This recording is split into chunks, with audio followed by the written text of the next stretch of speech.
বাধ্যতামূলকভাবে শিক্ষকদের TET pass করার মাধ্যমে চাকরি রক্ষা করা সংক্রান্ত সুপ্রিম কোর্টের রায় বাতিল করার জন্য কেন্দ্র রাজ্য সরকারের কার্যকরী পদক্ষেপ গ্রহণের দাবিতে সোমবার কোলাঘাট ব্লকের প্রায় শতাধিক প্রাথমিক শিক্ষক শিক্ষিকা কোলাঘাট বিডিও অফিস থেকে বিবেকানন্দ মূর্তির পাদদেশ পর্যন্ত বিক্ষোভ মিছিল সামিল হন। মিছিলের শেষে বিডিও অফিসের সামনেই বিক্ষোভ সভা করা হয়। আগামী 16 জুন উত্তরপ্রদেশে আন্দোলনকারী শিক্ষকগণ সে রাজ্যে লাগাতার ধর্মঘটের ঘোষণা করেছেন। সভা থেকে সেই আন্দোলনের প্রতি সমর্থন জানিয়ে ওই দিন কলকাতায় বিক্ষোভ মিছিলের আহ্বান জানানো হয়। সেই সঙ্গে কোলাঘাট এবং কোলাঘাট 1 নম্বর চক্রে ডেপুটেশন দেওয়া হয়। নেতৃত্ব দেন আনন্দ হান্ডা, সুজিত দাস, মেঘনাথ কামরই, মৃত্যুঞ্জয় বারিক প্রমুখ শিক্ষক নেতৃত্ব। সুপ্রিম কোর্ট গত 1 সেপ্টেম্বর 2025 এই রায় দিয়েছিল। এই রায়ে হতাশা ইতিমধ্যেই বহু শিক্ষক আত্মহত্যা করেছেন। এর বিরুদ্ধে দেশব্যাপী শিক্ষকরা আন্দোলন করেছেন এবং পাশাপাশি এই নির্দেশ পুনর্বিবেচনার জন্য আদালতে 69টি রিভিউ পিটিশন দায়ের করা হয়েছিল। দীর্ঘ 8 মাস পর গত 29 মে একই রায় বহাল রাখে সুপ্রিম কোর্ট। এই আদালতের পর সারা দেশের প্রায় 33 লক্ষ শিক্ষক ক্ষতিগ্রস্ত হবেন বলে জানান আন্দোলনকারী শিক্ষকেরা। এর মধ্যে রাজ্যে প্রায় 90,000 শিক্ষক রয়েছেন। আন্দোলনরত শিক্ষকদের অভিযোগে এমনিতেই ছাত্রের অভাবে বেশিরভাগ সরকারি বিদ্যালয়ে ঢুকছে, তার উপর এত বিশাল সংখ্যক শিক্ষক চাকরি হারালে ভবিষ্যতে বহু সরকারি বিদ্যালয়ের বন্ধের মুখে পড়তে হবে। বিক্ষোভকারী শিক্ষকদের আরও অভিযোগ, গত 14 ফেব্রুয়ারি কলকাতায় কেন্দ্রীয় শিক্ষামন্ত্রী ডাবল ইঞ্জিন সরকার হলে টেট সমস্যার সমাধানে আশ্বাস দিয়েছিলেন, কিন্তু বর্তমানে রাজ্য অন্যান্য বিষয়ে পদক্ষেপ নিলেও এ ব্যাপারে সদর্থক নেয়নি। সোমবার সকাল 10টা পর্যন্ত পূর্ব মেদিনীপুরে কোলাঘাটে বিক্ষোভ আন্দোলন চলে। আজকে কোলাঘাট ব্লকের 2টি চক্রের সমস্ত প্রাথমিক শিক্ষক শিক্ষিকাগণ আমরা কোলাঘাট এই বিডিও অফিস থেকে বিদ্যাসাগরের মূর্তি পর্যন্ত একটি মিছিল সংগঠিত করলাম। গোটা ভারতবর্ষের সঙ্গে আমরা কোলাঘাট ব্লকের শিক্ষক শিক্ষিকারা চরমভাবে আতঙ্কিত। গত 29 মে সুপ্রিম কোর্ট বলেছে যে আগামী 2028 সালের 31 আগস্টের মধ্যে টেট পাস না করলে আমাদের চাকরি থাকবে না। এই আতঙ্কে আমরা ভুগছি।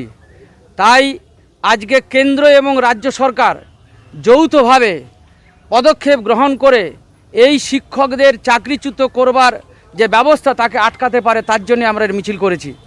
আমরা বলি গোটা ভারতবর্ষের 33 লক্ষ শিক্ষককে বসিয়ে দেওয়া হবে, চাকরিচ্যুত করে দেওয়া হবে।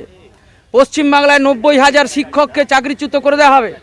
তার ফলে গোটা দেশের কোটি কোটি বিদ্যালয় বন্ধ হয়ে যাবে। তাহলে গরিব মানুষ যারা প্রাথমিক বিদ্যালয়, সরকারি বিদ্যালয়ে পড়ে, তাদের শিক্ষা থেকে তারা বঞ্চিত হয়ে যাবে। তাই আজকে ঘোর অন্ধকার দেখা দিয়েছে। আমরা মনে করি যে কেন্দ্র এবং রাজ্য সরকার যৌথভাবে এই সমস্যার সমাধান করবে। গত 14 ফেব্রুয়ারি কেন্দ্রীয় শিক্ষামন্ত্রী মাননীয় ধর্মেন্দ্র প্রধান বাবু তিনি কলকাতায় এসে বলেছিলেন যে পশ্চিমবাংলায় যদি ডবল ইঞ্জিন সরকার হয় তাহলে এই সমস্যার সমাধান দ্রুত মিটে যাবে। আজকে ডবল ইঞ্জিন সরকার, আমরা মনে করি দ্রুত সমাধান মিটবে। বলেছিলেন অর্ডিন্যান্স জারি হবে। আমরা আশা করছি সামনের বাদল অধিবেশনে সেই অর্ডিন্যান্স নয় বিল এনে এই সমস্যার সমাধান করবে। কারণ এনসিটি যে রুল, সেই রুলটাকে যে পরিবর্তন করা হয়েছে, সেই পরিবর্তন করা হয়েছে 2017 সালের 12 ক ধারাতে পরিবর্তন করা হয়েছে। সেই ধারাটা 2017 সাল যখন বর্তমান কেন্দ্রীয় সরকার ছিলেন, তাহলে এই সরকারই তারা ছিল কেন্দ্রে, তারা এই সংশোধন, তাদের এই আইনের সংশোধন তাদেরকেই করতে হবে। এবং সেই সংশোধন করলে রেট্রোস্পেক্টিভ এফেক্ট দিয়ে যারা 99 সালে অ্যাপয়েন্টমেন্ট পেয়েছেন, তার আগে যারা অ্যাপয়েন্টমেন্ট পেয়েছেন, সমস্ত অ্যাপয়েন্টমেন্টকে অবৈধ বলে দেওয়া হচ্ছে। এটা সুপ্রিম কোর্টের একটা রায়ে এই জিনিস মেনে নেওয়া যায় না।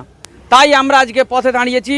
আমরা আবেদন করতে চাই, নিবেদন করতে চাই কেন্দ্র এবং রাজ্য সরকারের কাছে যে তারা যৌথভাবে বসে দ্রুত সমস্যার সমাধান করুক। আজকে যেমন করে এখানে কোলাঘাট ব্লকের শিক্ষক শিক্ষিকারা আমরা আন্দোলন করলাম, ঠিক এমনি করে প্রত্যেকটা ব্লকে ব্লকে চক্রে চক্রে আন্দোলন হচ্ছে। এবং আগামী 16 জুন ওই উত্তরপ্রদেশে যেখানে তুমুল আন্দোলন চলছে, সেই শিক্ষকরা ওই দিন থেকে লাগাতার ধর্মঘটের আহ্বান জানিয়েছে। আমরা সেই দিন কলকাতাতে মিছিল করব।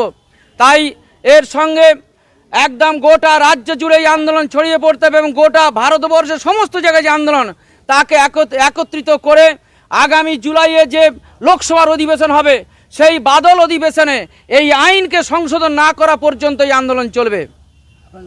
আনন্দ হান্ডা, শিক্ষক, ভোগপুর মক্তব প্রাথমিক বিদ্যালয়, কোলাঘাট ব্লকের শিক্ষক শিক্ষিকা ঐক্য মঞ্চের অন্যতম শরিক বা নেত্রী।